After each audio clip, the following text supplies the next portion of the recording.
All right, let's do it.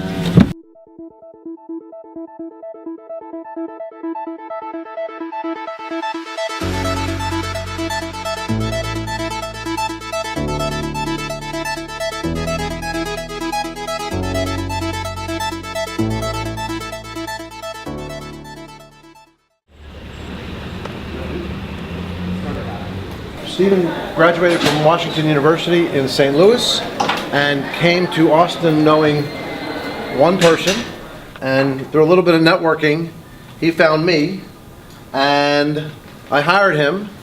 I hired him for no money to begin with. He was a volunteer, but he was so good that I hired him on full time. He learned about entrepreneurship, loved what we were doing at the Austin Technology Incubator, and decided to start his own company. So in order for you guys to, and you may have seen pitches before, you've seen pitches on Shark Tank obviously, but this is again, Shark Tank's real, but this is a real pitch to potentially a real investor, and he has done this to real investors, and I thought it'd be a really good idea for you just to see what this is, how this is done in the real world. So Stephen, I'll turn it over to you. Thank you. Thanks, Mitch. Yeah, it's great to be here. I actually had coached for the Westlake Youth Lacrosse program a handful of years ago, so I've been out to your school, been to a bunch of football games, and it's nice to be out finally in the academic setting for once. As Mitch had said, I'm the founder and CEO of Charity Charge, and I was excited to come out here and talk to you all and learn a little bit about this entrepreneurship class.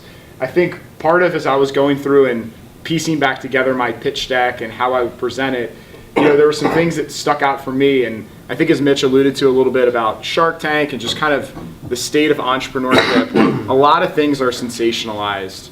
A lot of pitches are spun to try to sell you something as opposed to the investors, as opposed to necessarily presenting the truth or real traction. And so I'm going to take you through a little bit of how I was pitching Charity Charge, but also weaving in where we're at today. Consumers spend $4 trillion a year just in the United States on credit cards. So a lot of volume, a lot of things happening, right? $16 billion in credit card reward points are expired every single year.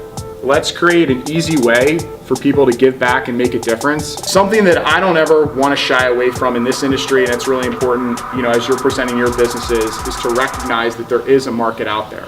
A lot of people want to pitch products and say that they have no competition. If you have no competition, it usually means that you also don't have a business. We're in the markets of markets. Ultimately, virtually everything you buy is going to be on a credit card or a debit card. A big source of our acquisition is that we work directly with the nonprofits. Part of, for me, the arc of this business is that you start out with your ideas, you pitch them as you believe they are, but once you actually get out into the market and it's real, and it's not just an idea where you can get pats on the back, you start to get real feedback from customers, and you start to assess what are other pain points, what are other problems. I think that's probably the cool thing that I would say for all of you as you're pursuing your ideas, whether through this class or in the future. Know that there are unknown unknowns, and there's always probably something great right around the corner that you're not even, this is true for life, business, whatever, that you don't even know exists until you push a little bit further or you take a few more steps. And for me, that's been a really motivating and inspiring thing for me. How I think about life is just the best is just right around the corner if you just stick at it. You guys want some stuff? Oh yeah, that's cool. Yeah. It's a really cool idea.